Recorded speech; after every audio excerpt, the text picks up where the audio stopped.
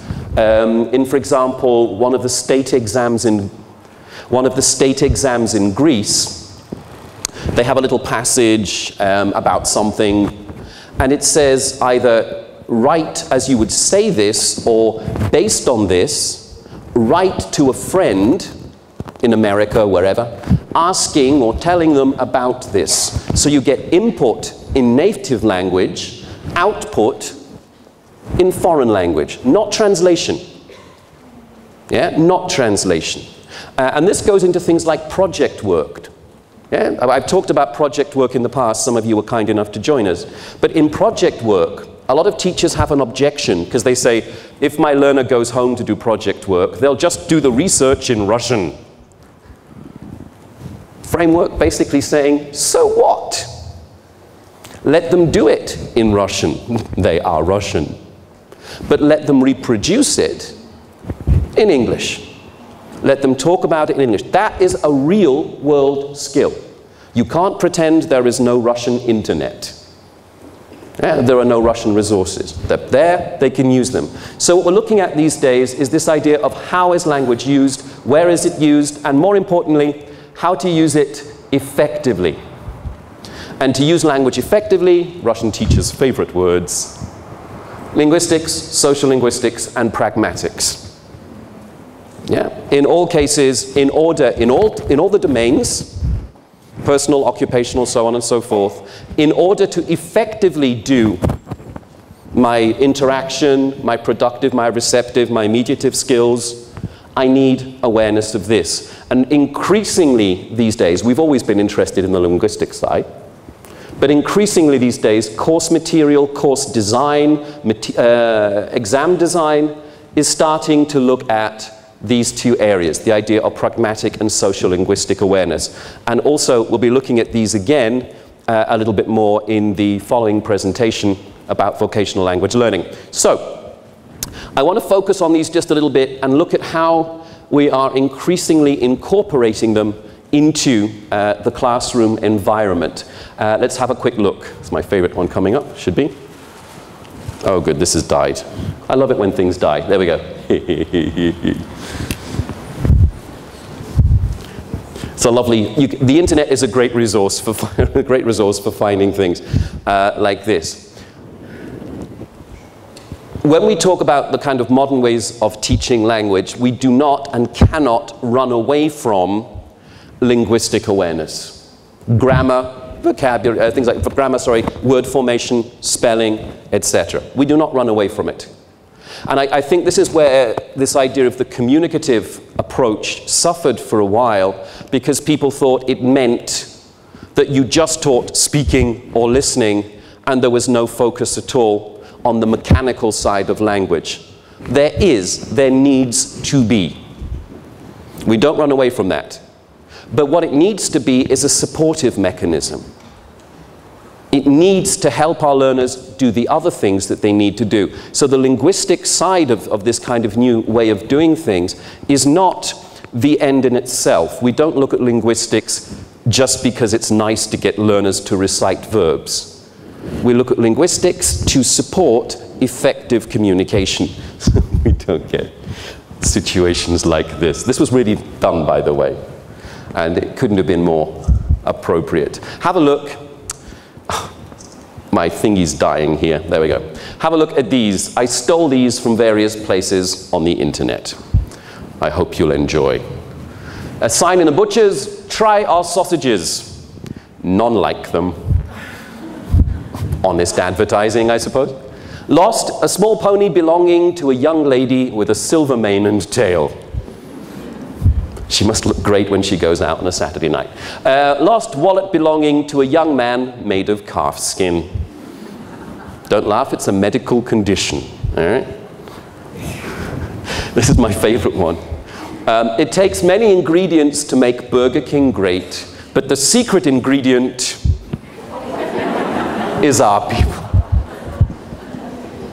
Or possibly their horses. It's a lovely one. Make of that what you will. Slow children crossing. A couple more. Another favorite one of mine. Automatic washing machines. Please remove all your clothes when the light goes out. It's one of those washing machines. An adults-only washing machine. And I think I have the last, yeah, this is the last one. From a safari park. Elephants, please stay in your car. Lions, tigers, you can get out. Elephants, where are you going? Now, obviously, you can find lots of these on the internet. It doesn't take more than a few seconds to find them. These were just some of my favorite ones. But, and as much as I could, I checked they were actually written on something and not apocryphal. Because I've typed them out, but in most cases there were photographs of the actual signs where they were located. The point being that these fail to communicate effectively. And their failure to communicate is not to do with the spelling, or it's to do with the awareness of how sentences fit together. Punctuation, phrasing, all this kind of thing. So what we're looking at here is a kind of, it's a grammatical dyslexia. It's this idea of not being aware of how it works. Yeah? So when we're talking about raising our learners' linguistic awareness, it's not just learning grammar for the sake of it. It's learning grammar so that our learners can look at the sentence, see where there's a problem, and importantly, know how to put it right. By rephrasing, by punctuating, by using different clauses or whatever, so that it actually makes sense, because this does not. So we've got lots of those. Ooh, you brought your own chairs, how very clever. It's okay, I know of parties people go where they bring their own desserts. This is a bring your own chair seminar. So what we've done, and what we try to do these days, and if you're familiar with our material, certainly our newer material, you will have seen it. When we teach grammar, I'll use that term because it's easy for us all to understand, we try very much to put it within the communicative context. How does this grammar help me communicate effectively? So for example here, modals, everything's dying today, there it is. Modals, for example, knowing the differences, it's not just a question of linguistic awareness, it's the obligation. Must, we have to, should, ought to, blah, blah, blah. It's a communicative thing as well. Where does the obligation come from? How much of an obligation is it? Is it external? Is it a moral obligation? How does it work? Yeah? So it's very much based on this idea. This differences between will and going to. Fixed future events, intentions, so on and so forth. I'm not going to try and teach Russian teachers grammar, because I'll get it wrong. Well, the amount of discussions I've had with guys here is quite frightening. Usually I'm okay, but sometimes I still get it a bit confused. Anyway, you've no idea. Sometimes you guys ask questions that I haven't thought about in over 20 years. And they'll come up during the break with a notebook. They go, Steve, could I have a minute? I'll go, of course. And then they start with their notebook. Question number 1. The use of this tense is, I'm going, I have no idea. I haven't taught that in 20 years. And then your standard answer in a position like this is, well, it's a British-American thing. Whenever someone says that to you, what it really means is, I'm not sure what the answer is. Both of them feel correct. We tend to throw it to the British-American thing. But the truth is, not all grammar, the serious point there is that not all grammar is clear-cut. Not all grammar falls nicely into little boxes as much as we think it should, as much as we try and convince our learners it does. Conditionals. We teach 0, 1, 2, 3 conditional, yes? You all know those, you know the rules, where the comma goes, blah, blah, blah. In real life, no such thing. In real life, you use whichever tense you feel best explains your point of view or what you're trying to say. A native speaker of English doesn't care. And this is why sometimes there's a problem and a debate between, for example, myself and colleagues here about what is normal usage. There's correct and there's everyday. What we try to do in material is find that balance.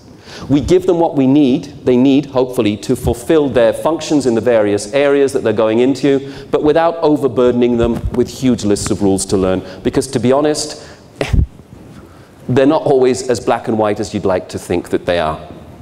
Okay? Other things we look at, of course, this awareness of how language is used, things like common collocations, phrasal verbs, etc., to help them out when they're learning language. But these really not the heart of what we're trying to do. They're the support mechanism, not the end in itself. Okay? And that's what that's all about. Let's move on. Interesting one. You guys all familiar with spell check? Yes? You all know what I mean when I say spell check? You all have a computer. No? We do. You do? I heard someone say no. I thought maybe we'd gone back in time somehow. But even saying computer feels old-fashioned somehow. Because these days it's a Mac or a PC or whatever. Computer sounds a bit like something grandfathers say. But anyway, you'll be familiar. I'm familiar with PCs rather than Macs, but I presume it's the same. When you use Word or a program like this, you have the spell check, which I personally find very useful because my spelling is horrible. We all tend to spell very badly in our own languages. I work as a translator, and I often have to translate the word Mediterranean, which in Greek it's a literal translation in Greek. In Greek it's Mesogion, Middle Earth, but obviously it doesn't sound like Mediterranean. I can't spell Mediterranean. When I was growing up in England, we didn't often have need to write the word Mediterranean. It's not something connected with England other than I'd like to go on holiday in the Mediterranean. So I can't really spell it that well. So I rely on my spell check. I type in the word, a close approximation, MED, no. And I wait for my computer to underline it, which it does. Then I click on it, and then I select the correct spelling, and everybody's happy except my computer. I am waiting for the day when my computer says, no! How many times do I have to tell you? Go away and look it up. Hasn't happened yet. Maybe that's a function with Windows 8. I don't know. But that's why no one likes Windows 8. The point is, spell check does raise some interesting questions. In a world where our learners are mostly, if they're writing for somebody else, yeah, they're going to be doing it electronically. That's a fair point, I think, yeah? In the past, it was all handwritten, but these days, handwritten things in the real world, not talking the classroom, in the real world, are essentially for my purposes. If I'm giving it to somebody else, it's going to be word processed or emailed or print, you know, whatever. Very rarely would I give someone something handwritten. Yeah, it's usually for my own purposes. And I was talking with some colleagues in Vladivostok last year and also in Serbia about this. We were thinking the idea of the effect of things like spell check on teaching. How justifiable is it to spend hours teaching, for example, spelling, when our learners are probably going to use spell check? And let's remember, technology doesn't become less available. Technology becomes more available. Last night at dinner, we were trying to, what was the word we looked, caponata? Yes, we were having a very pleasant dinner, and there was something on the menu we weren't quite sure of what it was. It was an Italian word, caponata, I believe. Before the waiter had time to explain, we had Googled it, because the restaurant had Wi-Fi. We'd Googled it and had a picture of it on the phone. As the waiter's explaining it, it was there. Yeah, this is the world in which we live, and it looked delicious, by the way. Vegetables in tomato sauce, Italian kind of ratatouille, for those of you who are curious or need a recipe for this afternoon. So, we have to think about this. There's also grammar check. Yeah. Have a look at this paragraph, please. This was sent to me by a friend in an online forum. Don't worry so much about what it says, but how it says it. Okay? That not true at all. I'm reading it because some people can't see. That not true at all, that kids can't complete a full sentences. And it's not true that kids are bad with grammar. There is many young people who command the English language good enough to get pushed through the overly liberal public school systems.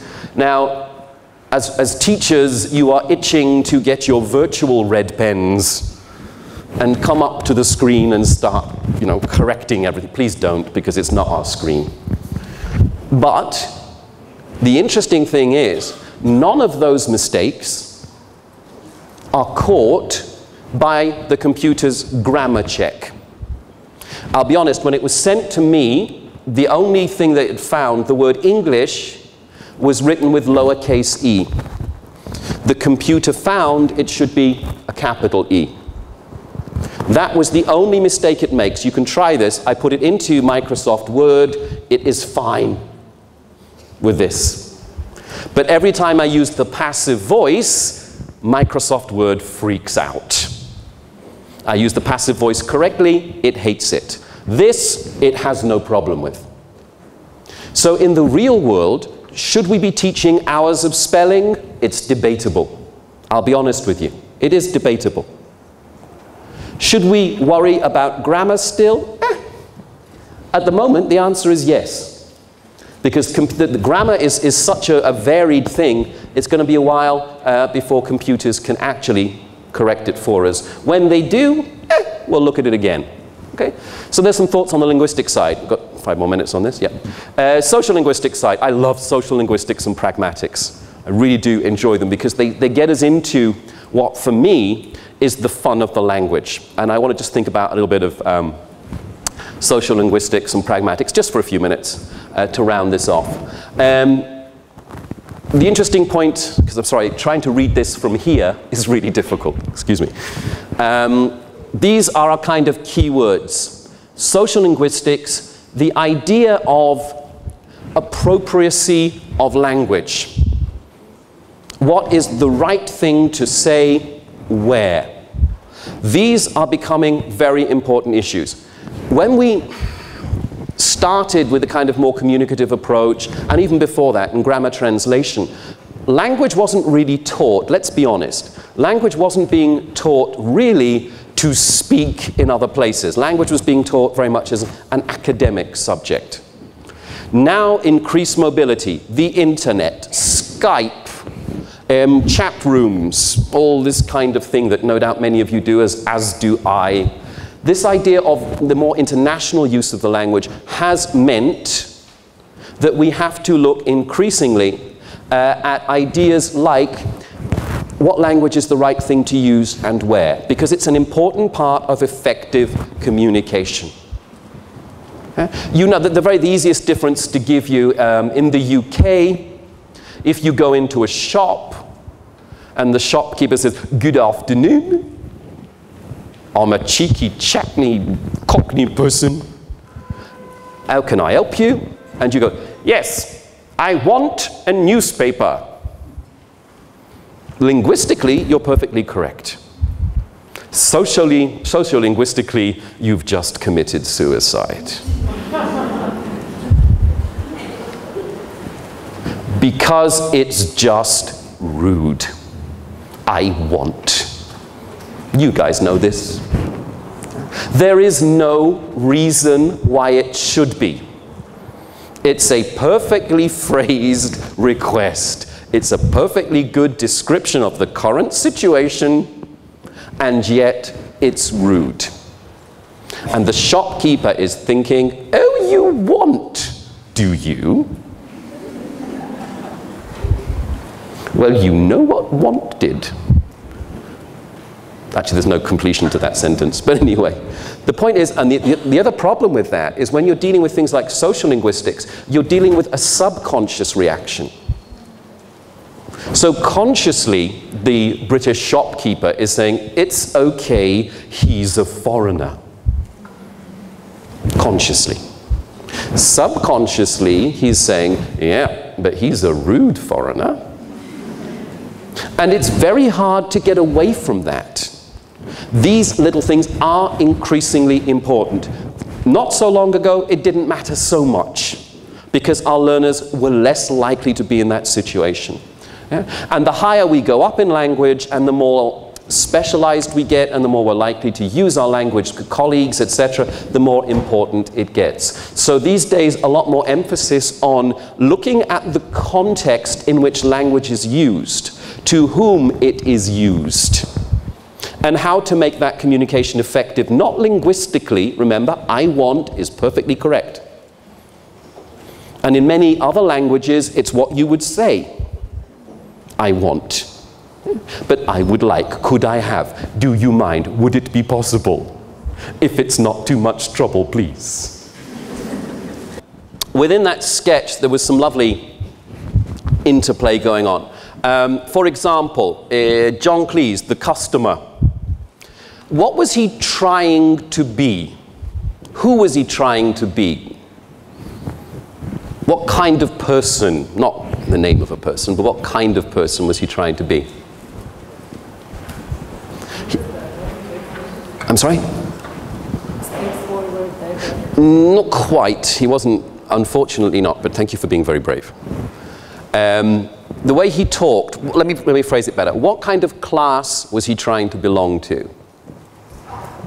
Upper class. He was trying very hard to be upper class. He was using some very low-frequency vocabulary, but he was letting himself down by occasionally using some very lower class vocabulary. It's bleeding demised. Demised, very posh word. Bleeding, not such a posh word. Also, he was going all over the place. Also, his accent. He was trying to speak as he thought a posh person would speak, which made it overdrawn out. You know, pining for the fields? What kind of talk is that? Dropping letters is considered upper class in the UK. So he was trying and failing because he kept letting himself down. What you have on the screen is from an online thesaurus. If you type in the word dead, these are expressions that you get from the thesaurus, all of which mean dead. Now, not all of them would be good expressions to use at a funeral. So, for example, let's find one. Yeah, you're speaking at a funeral, you're dressed in black, you've got your black tie on, you're in the church or wherever, everybody's quiet, someone on the front row is wiping their teardrops away. And you say, yes, I had the pleasure of knowing John before he kicked the bucket. And I must say, even as a stiff, he's looking good. These things are just wrong. They're clangers. My socio-linguistic awareness, my awareness of what language is correct to use in what context, is a very important part of communication. All of these phrases, perfectly legitimate. All of them, in certain circumstances, are correct. But one of the things we have to do these days, increasingly, is look at which things are appropriate where, to give our learners a much stronger awareness of the context in which language is used. So these days, we do very much this idea of status within speaking, for example, different contexts of speaking. Who's superior? Who's inferior? How does that change the language I use? And when we come on to pragmatics, because obviously it's connected, in pragmatics the same idea of what language is appropriate to use to get the job done. Yeah, social linguistics and pragmatics have very obviously strong contact areas. Okay, so again here in on-screen, for example, giving them lots of simulations so learners can explore not just the language, but what language is appropriate. Very important part of what we do these days. Memorization is not good enough. You have to experience and play about with it within the classroom. Following on to that, because I have to finish this in like a minute, because we're already way behind. Pronunciation. Just a quick word on this, because it affects social linguistics to a certain extent as well. We saw John Cleese trying to sound posh. Yeah. Now, for many, many years, there was this idea that learners should sound like English people. I hope we've lost that desire. To start off with, most English people sound horrible speaking English. It is a fact. And the more I listen to the radio, I listen to a lot of English radio when I travel around, the more I cringe when I hear people on the radio, English people, speaking what they think is English and making my ears bleed in sympathy. Not all English people speak nice English, therefore there is no requirement on you to make your learners sound like fake, imaginary English people. In the modern classroom, we're not called on to do that. We do, however, work on pronunciation. Why? It's basically to give our learners confidence. It's also to help our learners be clear. Clear communication does require pronunciation and intonation, especially, by the way. More possibly intonation than pronunciation, according to research. For example, a lot of Slavonic languages have a problem with the. The goes to d, because they don't have it. In Greece, where I taught, they had problems with sh, doesn't exist in Greek, and ch, doesn't exist in Greek. Sh became s, so suit is either what I'm wearing and getting very hot in, or shoot. Could be either, and you'd want to know, which one they were really talking about. And ch tended to go to ts, a ts sound, which there is in Greek, a taf sigma, ts, cigara. And sometimes there's confusion there, yeah? But for example, with the Serbian, which is where I remember it, the d, we're going to d hotel, doesn't worry you after a while. The point is clarity. If it's clear, move on. That's the point. We work on pronunciation till it's clear. We don't care if it sounds a bit Russian. Guys, it always will. It's always going to sound a bit foreign. And you know what? That's okay. A, it's clear. B, native speakers find English spoken with a foreign accent very sexy. So don't worry about it. So please, when you see examples like this, don't overdo it, go for clarity. When it's clear, move on, okay? You're not required to make fake English people. Your job is to make Russian speakers of English, and that's just fine. Final section, zoom, zoom, zoom. Pragmatics is the area where everything comes together, of course. This is our final word from the framework, and it'll just take us a couple of minutes. This idea of using my knowledge of the language linguistically, social-linguistically, my awareness of context, my awareness of situation, to put everything together to communicate effectively in spoken or in written form. To interact, all those things that we mentioned earlier on. So it's tying everything together. And this, again, is very much part of the way we have to construct modern courses. We give the linguistic awareness. We look at the grammar. We look at the vocabulary. We look at word formation. We work a bit on pronunciation, input. But it's very important our learners move to the output and interaction stage of language use. It's very important we get them talking to each other.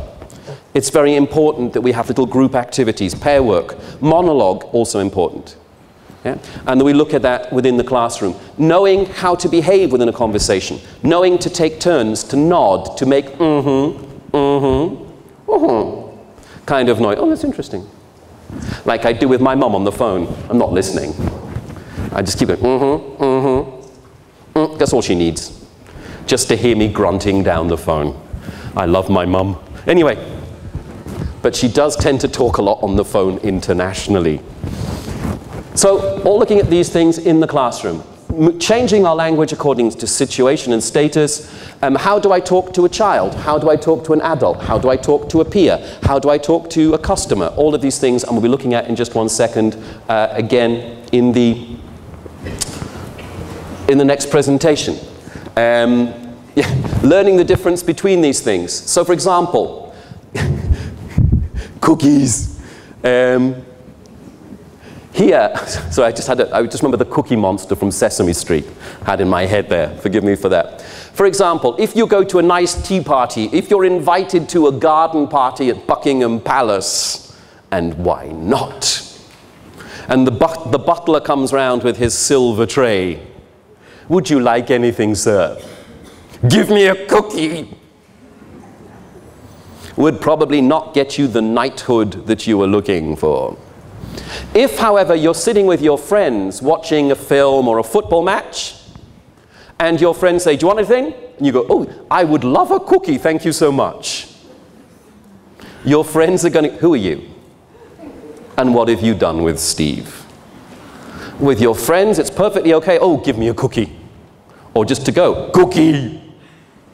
Cookie Monster reference, everybody understands it, it's perfectly acceptable. So it's knowing when and where and how to use our awareness. And that only comes through practice and buttons sticking on remote controls. Oh dear Lord, everything, my computer really hates me sometimes, okay? So when we're getting to the higher levels, on screen, looking at different words for different circumstances. Same meaning, some simple words, some straightforward words. Looking at what is appropriate for where. What are the small differences between words? What different effect do they have on you when you hear them? And we'll come on to that in just a second again, okay? Over this side, different choices of adjectives. Because a lot of pragmatics and social linguistics is about choices. The choice of word that I make in the particular situation.